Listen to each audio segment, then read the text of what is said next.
kalau dukanya itu ditawar sama om-om. Aduh, kesel banget itu.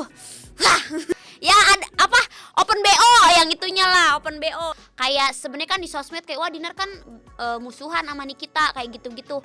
Aslinya mah enggak. Jadi buat para pelakor di luar sana cepatlah bertobat. Jadi kamu tuh pacaran tuh kadang-kadang ngebuang waktu gitu. Harusnya cari uang, ini malah pacaran gitu. Akhirnya tuh karena mereka tuh ngedidik aku tuh dari segi agamanya kental, lumayan kental. Cuman aku tuh barbarnya di pakaian kan, di pakaian belum bisa ketutup.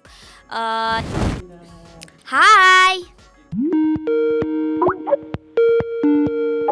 Kita main markisah, mari kita sikat. Oke. Pertanyaan pertama nih. Suka dukanya banyak. Kalau sukanya dapat uang ya. Kalau dukanya itu ditawar sama om-om. Aduh, kesel banget itu. Ditawar ya, maksudnya kayak aku tuh kan DJ itu pekerjaannya malam dan di sana tuh banyak banget cowok-cowok hidung belang udah pasti kayak gitu. Pasti dia tuh ada yang iseng kayak bisa nggak sih Dinar nemenin aku dibayar gitu-gitu. Ya ada apa? Open BO yang itunya lah, open BO. Bisa nggak sih Dinar kayak gitu-gitu. Cuman aku memang tidak pernah ada track record ke sana. Jadi karena aku udah terkenal orangnya tegas, nggak pada berani lagi, udah kayak serem si Dinar mah kayak gitu, suka judes. Kalau ditanyain itu aku udah pasti ngamuk gitu.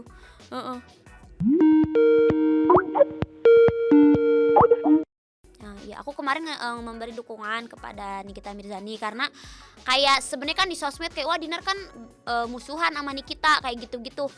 Aslinya mah enggak, aslinya mah kita itu tetap WA-an, tapi kita itu WA-an tuh kayak bukan kayak Kaniki ayo kita nongkrong, bukan kayak gitu lagi. Kita tuh lebih ke ngebahas kerjaan.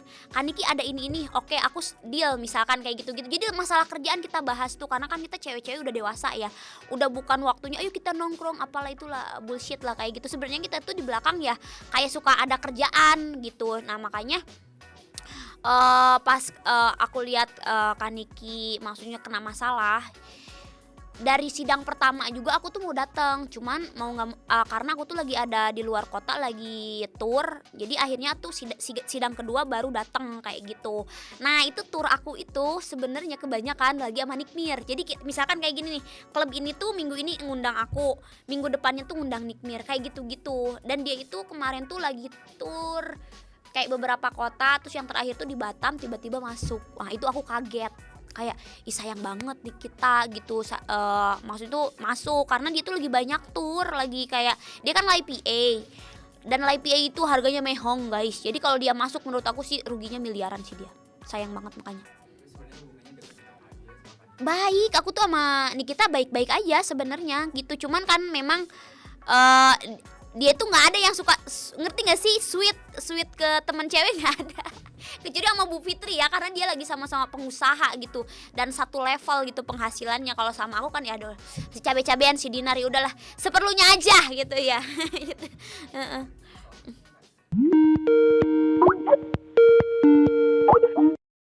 Nah kalau masalah aku emang megang prinsip, jadi sempet kayak ada yang deketin tapi kita harus lidikin dulu nih. Kayak kadang-kadang kan cowok suka bohong tuh kan, kayak gini loh, kayak single gitu kelihatannya padahal ternyata udah punya istri.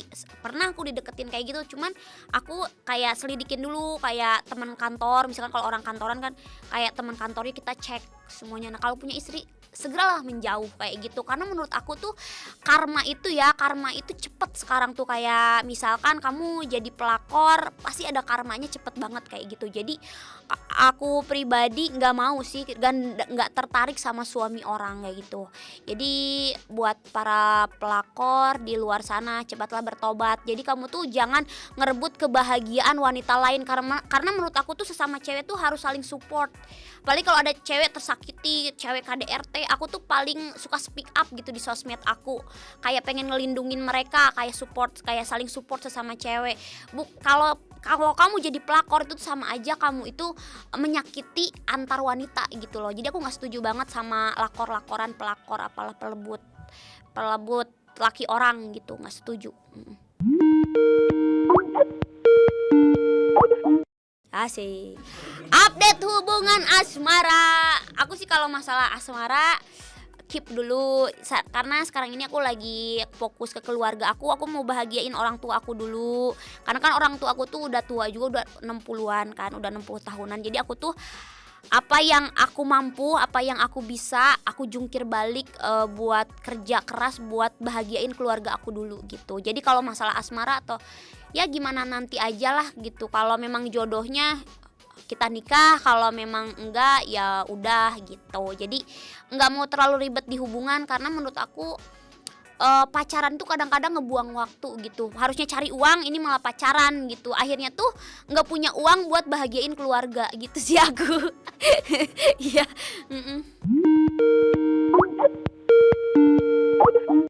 Hal-hal minimal bayarin makan aku sama keluarga aku. Ya.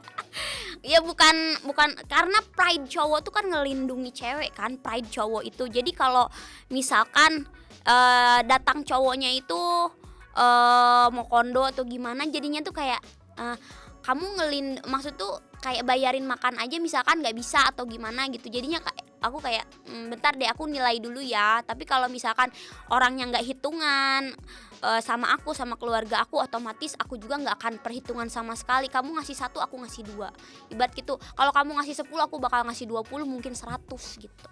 Cuman kalau si orangnya perhitungan, kamu perhitungan sama aku, wah aku tambah zero banget, nggak akan aku keluarin apa-apa dari dompet aku, ibarat kata gitu. Insecure, aku tuh sebenarnya kayak gini kan, aku sih kayak banyak banget temen cewek atau followers cewek kayak, ih aku tuh insecure loh Kak Dinar, kayaknya hidung aku kurang mancung dia, kayaknya aku kurang seksi, kayaknya aku kulitnya kurang cerah. Enggak, itu tuh perasaan kalian aja. Sebenarnya kalian tuh udah tercipta cantik, tapi sebagai manusia itu harus punya talent apa yang kalian mau keluarin. Misalkan kamu mau jadi pengusaha, fokus jadi pengusaha sampai berhasil, atau kamu mau jadi penyanyi, fokus jadi penyanyi sampai berhasil. Kayak aku jadi DJ. Sebenarnya kan DJ ini pekerjaan yang minoritas, kadang-kadang masyarakat umumnya aja nggak tahu. Itu tuh DJ itu kayak segmented banget, tapi aku bisa kebeli rumah dari nge-DJ, kebeli mobil dari nge-DJ, bisa biayain orang tua aku dari nge-DJ. Karena apa? Walaupun pekerjaannya minoritas, tapi karena aku fokus serius, akhirnya aku dapat nominasi Asia, akhirnya bayaran DJ aku mahal. Karena itu harus fokus serius konsisten gitu. Jadi kejar gitu loh. Tapi misalkan kalau udah bisa nge-DJ kan maksudnya udah punya paten penghasilan gede, aku bisa ikutan syuting. Walaupun kalau syuting mungkin bayarnya murah karena aku kan jadinya junior kalau di syutingan ya kan. Nah, bisa ikutan. Ya dari syuting kan ada syuting sinetron, FTV, komedi, ya kan berbeda-beda kayak gitu. Jadi akhirnya aku bisa berkecimpung di dunia entertain dan bisa satu level, bisa ibarat kata bisa ngejar materi artis lain juga. Jadi nggak terlalu jomplang lah sama artis lain gitu. Konsisten lah ibaratnya. Nah, berjasa di hidup aku tuh keluarga aku, bapak sama mama aku, karena mereka itu ngedidik aku tuh keras banget. Jadi aku tuh walaupun barbar, tapi tetap ada apa ya namanya itu, ada batasannya. Karena mereka tuh ngedidik aku tuh dari segi agamanya lumayan kental. Cuman aku tuh barbarnya di pakaian kan, di pakaian belum bisa ketutup. Jadi walaupun aku tuh barbar, aku tuh tahu batasannya. Narkoba jangan, misalkan jual diri jangan. Jadi aku nggak tahu kenapa diselamatin dari zona itu. Kan mungkin kalau yang lain ada yang terjerumus ya, banyak banget yang aku lihat. Karena mungkin menurut aku tuh pendiriannya kurang kuat sama mungkin pendekatan orang tuanya agak jauh, biasanya agak broken home kayak gitu-gitu. Akhirnya bisa pada jual diri, narkoba gitu. Mungkin itu buat pelarian kesenangan sesaat atau cari uang instan gitu. Tapi kalau kitanya punya pendirian, gue harus sukses tanpa itu, bisa-bisa saja. Tapi ya harus punya skill gitu.